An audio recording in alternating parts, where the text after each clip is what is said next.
Halo semua, di video kali ini kita akan coba untuk membuat fungsi register pada pembuatan autentifikasi kita ini.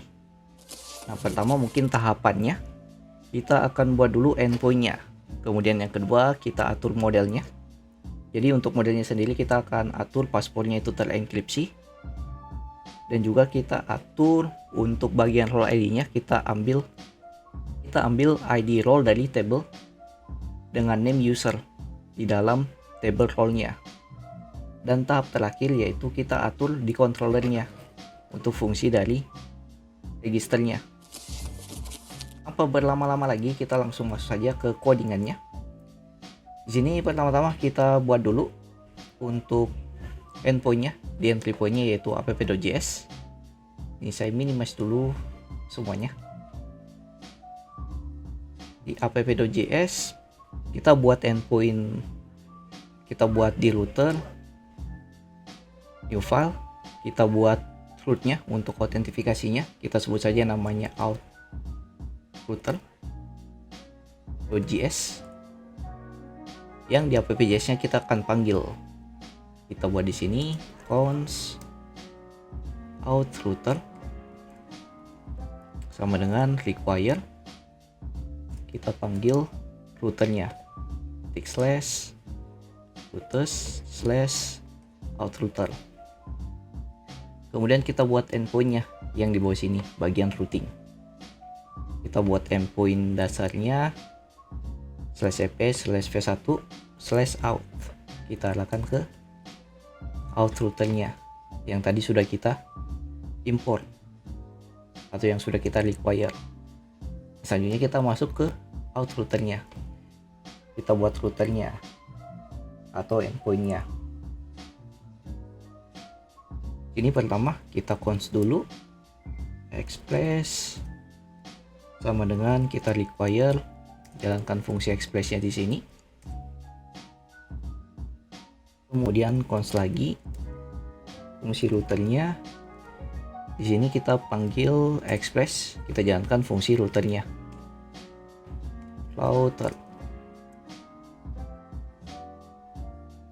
Selanjutnya kita coba testing saja endpoint ini jalan atau tidak. Router titik metodenya post, kemudian URL-nya slash, kita sebut saja nanti namanya register. Kemudian di sini kita coba saja dulu fungsinya. Kita buat dummy saja dulu di sini request response untuk ngetes endpointnya berhasil atau tidak. Respon send, kita send sebuah string saja test register, kita save. Nah kemudian di sini kita jalankan routernya ini di dalam postman-nya. Jadi routernya yaitu routernya /api/v1/out kemudian /register. Kita masuk ke postman-nya untuk ngetes endpoint-nya. Di postman kita buat satu lagi endpoint dengan metode post. Kita jalankan localhost 2/3000/api/v1/out/register dengan metode post dan kita coba send. Oh, di sini saya belum jalankan servernya. Kita jalankan dulu servernya. Masuk codingannya lagi, kita buka view terminal yang sudah terbuka, kita perbesar, jalankan npm run dev, dan juga sebelum kita lupa kita jalankan juga exam apache dan MySQL-nya. Ada yang salah di codingannya di bagian index.js-nya, di bagian router. Nah ini errornya karena kita belum ekspor routernya ini. Kita ekspor modul titik ekspor sama dengan routernya. Kita cek lagi terminalnya dia masih error atau tidak. Kita save. Terminalnya sudah jalan, servernya. Kita coba di Postman-nya. Kita coba lagi Postman-nya dengan endpoint yang sama yang sudah kita masukkan tadi. Kita send. Di sini endpoint-nya sudah berjalan dengan baik untuk bagian registernya ini atau endpoint dari registernya. Selanjutnya untuk tahap kedua kita buat untuk bagian modelnya, yaitu yang mengatur validasi dan juga enkripsi password dan juga untuk mengambil ID dari role dengan name usernya. Kita masuk lagi codingan. Kita buka modelnya. Model yang namanya user yang ini. Di model usernya pertama-tama kita buat saja dulu validasinya yang bagian bawah sini yang user ini. Kita buat validasinya pertama untuk kolom name. Kita buat type-nya -2 data type, yaitu tipe datanya string. Kemudian dia berupa unique data. Unique-nya kita buat true. Kemudian jangan dibuat null. Kita allow null-nya, kita buat dia jadi false. Atau dia tidak boleh dikosongkan. Dan satu lagi di sini untuk ID-nya kita atur dia berupa UUID. Nah, untuk UUID-nya kita kasih type -2 data type dengan data type-nya yaitu UUID. Kemudian kita kasih default value yaitu data type titik UUID versi keempat. Kemudian primary key sama dengan true seperti ini. Kemudian kita masukkan lagi kolom-kolom yang lain. Dan satu lagi di role-nya itu ada yang salah di role-nya kemarin. Kita samakan saja ID-nya dengan yang kita buat di sini. Di role-nya kita ganti seperti ini. Atau di model role-nya. Ini untuk ID-nya dan juga name-nya sudah kita buat. Kemudian kolom yang lainnya lagi yaitu email dan password. Untuk email kita kasih type-nya -2 data type string. Kemudian kita buat juga dia unique true. Allow null-nya kita buat dia false, dia tidak boleh dikosongkan. Dan satu lagi kita kasih validate is email. Jadi formatnya dia harus berbentuk email yang ada @-nya dan juga domainnya. Kita buat dia true. Dan yang terakhir yaitu password. Password -2 masukkan type-nya data type dengan tipe data string. Kemudian allow null-nya kita buat dia false juga. Oh ya, dan juga yang terakhir hampir lupa yaitu kolom role ID. Role ID-nya kita buat saja data type-nya. Oh, sorry. Harusnya type dulu. Situ data type titik UUID. Seperti ini.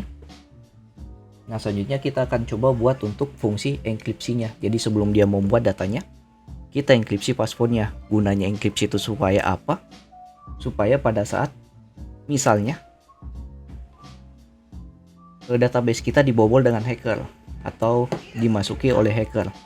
Nah, setidaknya passwordnya dari user yang mendaftar di dalam website kita itu tidak kelihatan. Jadi usernya aman untuk pengambilan datanya karena passwordnya terenkripsi. Nantinya kita buat enkripsinya menggunakan sebuah library yang sering digunakan yaitu Bcrypt. Di sini kita buka saja web browser. Kita browsing namanya Bcrypt. Kita bisa install di dalam npm-nya. Jadi Bcrypt ini sendiri itu adalah library yang membuat password kita terhash atau terenkripsi nantinya. Ini kita coba install saja menggunakan npm installnya ini. kita copy,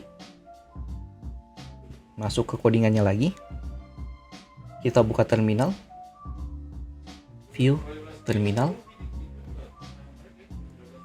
kita matikan dulu servernya, kita clear, kita paste ke sini, enter. Kita tunggu proses instalasi library-nya. Setelah selesai, kita clear ulang lagi, kemudian jalankan servernya, npm run dev, enter. Di sini backlibnya sudah kita install. Kalau kita cek di dalam package.json, di sini dia sudah terdaftar backlib di sini. Nah, karena sudah terinstall, kita tinggal masukkan di dalam usernya. Nah, di dalam usernya ini kita panggil dulu backlibnya. Const backlib require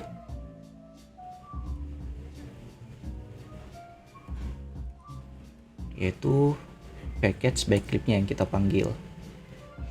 Nah, setelah itu di sini kita akan buat fungsi. Jadi sebelum dia melakukan tambah datanya pada saat dia register, kita buat passwordnya terenkripsi.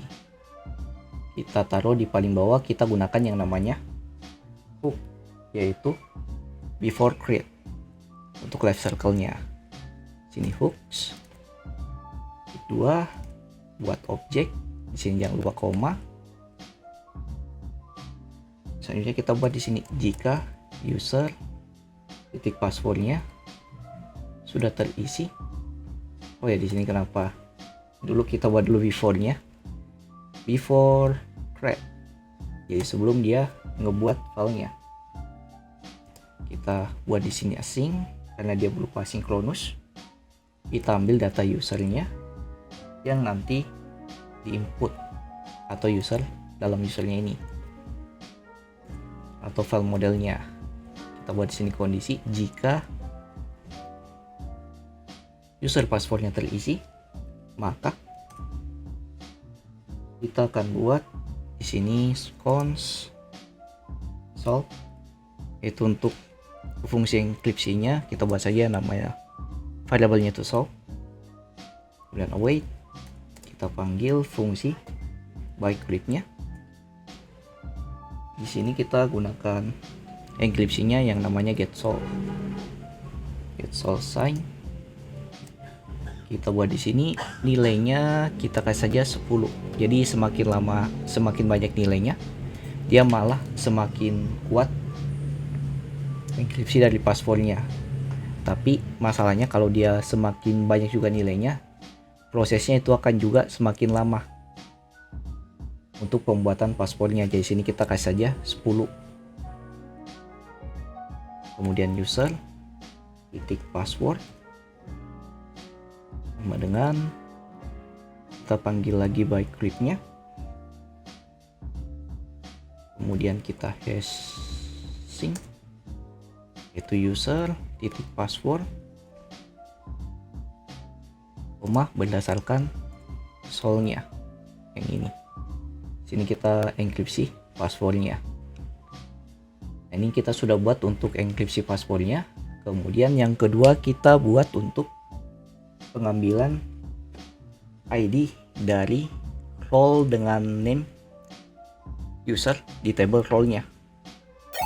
Nah, di sini kita buat kondisinya berarti di dalam role-nya nanti, dimana nanti fungsinya itu kita ambil dari table role di mana name-nya, di mana kolom name-nya itu nilainya yaitu user.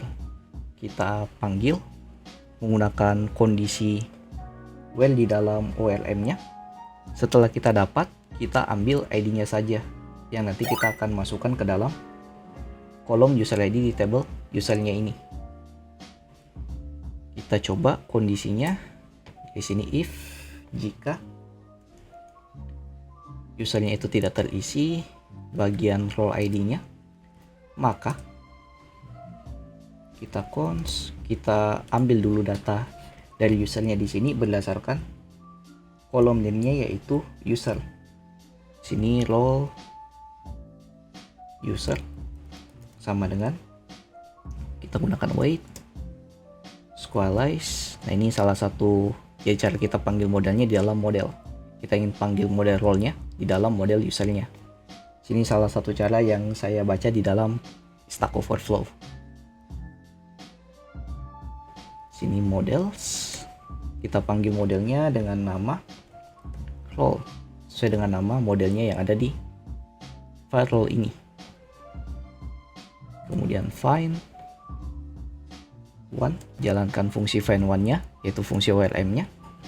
Kita panggil berdasarkan kondisi where name-nya adalah user. Jadi kita ambil datanya di mana name-nya adalah user. Ya, di sini jangan dalam kurung biasa tapi harusnya kurung kurawal. Ini kurung kurawalnya kurang seperti ini. Jadi di mana name-nya adalah user dari model role-nya. Nah, kemudian kita ambil ID-nya saja saat dia sudah dapat datanya. Ini kita tinggal isi user titik role ID sama dengan role user titik ID-nya. Kita ambil ID dari role usernya ini. Nah, ini untuk enkripsi passwordnya dan juga untuk ambil ID dari table role-nya berdasarkan kolom name dengan nilai yaitu user. Tahap selanjutnya atau tahap yang terakhir, kita akan buat fungsi di dalam controllernya. Kita buat langsung saja controllernya di sini. Controller new, kita buat saja namanya out controller .js. Kita buat satu fungsi untuk melakukan yang namanya register usernya. Nah, pertama di sini kita butuh dulu yang namanya modelnya. Kita panggil dari require model, dan di sini kita panggil yang namanya model usernya. Selanjutnya kita ekspor titik, kita buat fungsi sebut saja namanya register atau register user sama dengan kita buat asynchronous berdasarkan request dan juga respon panah. Kita buat arrow function, kita buat try and catch, itu jika terjadi error terutama di validasinya dia akan menampilkan bagian catch-nya. Sini kita return, tampilkan errornya, return respon dengan status 400. Responnya kita buat JSON. Kita kasih message. Contoh sini validasi error. Nah, tapi jika dia, nah ini kita panggil juga errornya. Tapi jika dia berhasil berarti dia tampilkan try-nya di sini. Nah, di dalam try-nya sendiri kita let, kita buat destructuring yaitu kolom-kolom yang akan kita masukkan di dalam request body-nya di postman. Sini name, email, dan juga password dari request body. Seperti ini. Kemudian kita tinggal masukkan datanya, atau sebelum itu kita buat lagi satu yaitu password confirm atau konfirmasi passwordnya. Jadi ada 4 field di dalam codingnya yaitu name, email, password, dan juga password confirmnya atau konfirmasi passwordnya. Ini kita buat dulu kondisi jika password tidak sama dengan password confirmnya, maka kita return respon dengan status 400, kemudian kasih JSON, kita kasih message. Untuk sini password dan password confirm tidak sama.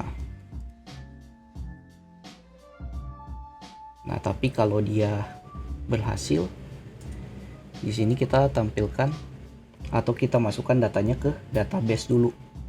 Kita buat cons, kita buat namanya new user.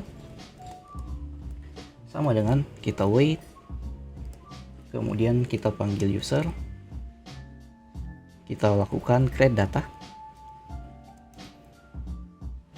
berupa objek. Di sini kita ambil name, email, dan passwordnya. Terakhir tinggal atur responnya. Return respon dengan status 201 create success JSON. Kita kasih message berhasil register.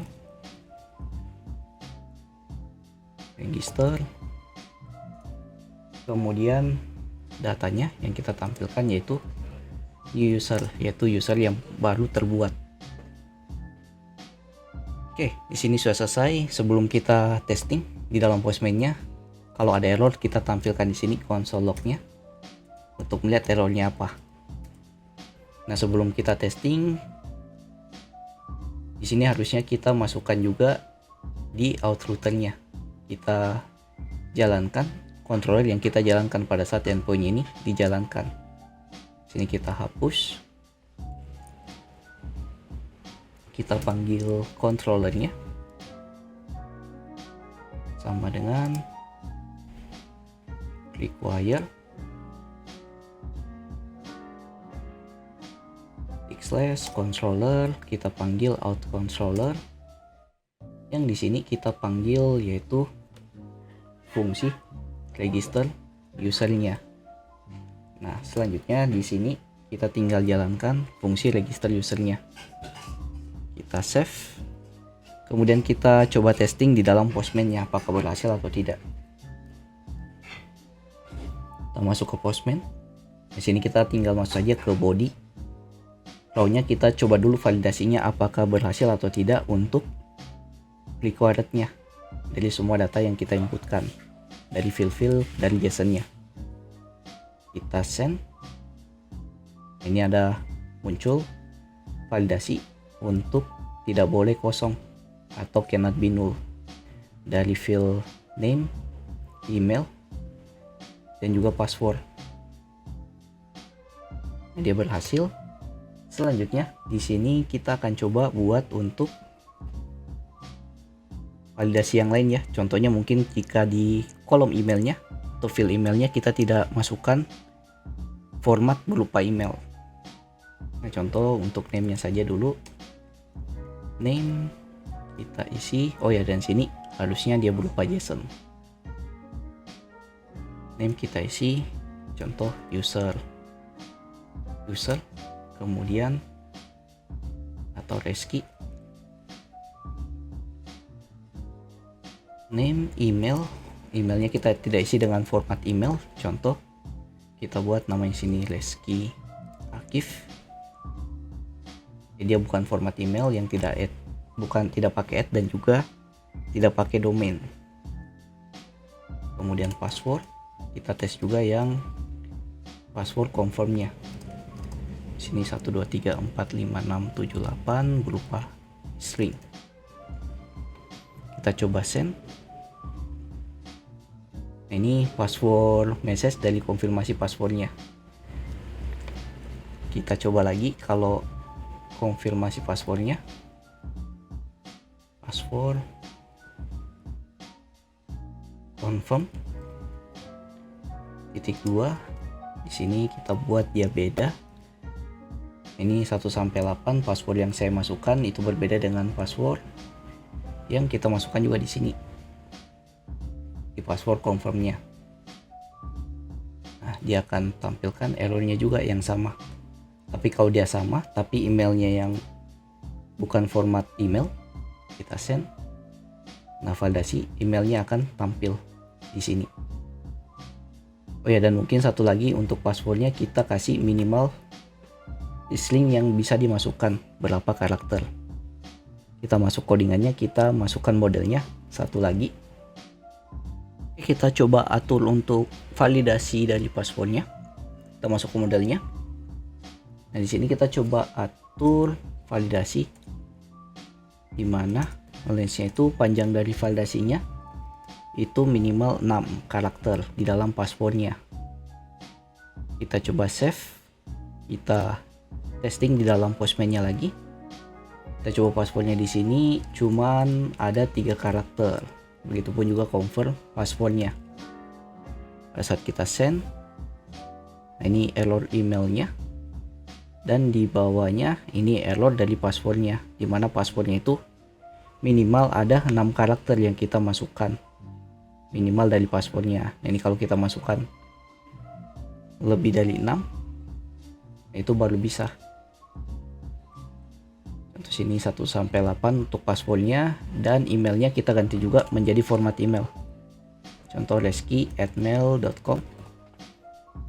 Kita akan coba send, apakah datanya masuk atau tidak. Send. Password konfirmasi tidak sama. Nah, di sini karena 3-nya double, kita send lagi. Nah, ini berhasil. Lakukan registernya, kita cek di sini passwordnya sudah terenkripsi, dan role ID-nya itu ambil dari ID role di tabel role-nya yang name-nya user. Kita cek di database, localhost phpMadmin. Kita masuk ke database kita eShop, kemudian di user. Nah, sini datanya sudah masuk, ID-nya berbentuk UUID, kemudian passwordnya terenkripsi menggunakan tadi enkripsi dari Bcrypt-nya, dan role ID-nya kalau kita klik, nah dia akan mengarah ke table roles dengan name yaitu user. Di sini kita sudah berhasil untuk fungsi registernya dengan role ID-nya masuk ID dari usernya, passwordnya terenkripsi, dan juga UUID-nya atau ID-nya sudah berbentuk UUID. Nah, jika ada error di dalam codingannya, silakan masuk saja di grup Discord, linknya ada di deskripsi. Sekian dulu sedikit pembahasan materi tentang register. Di video berikutnya kita akan coba untuk fungsi loginnya. Jadi jangan lupa subscribe, share ke teman-teman kalian yang juga tertarik dengan dunia programmer. See you next video. Have a nice day and bye.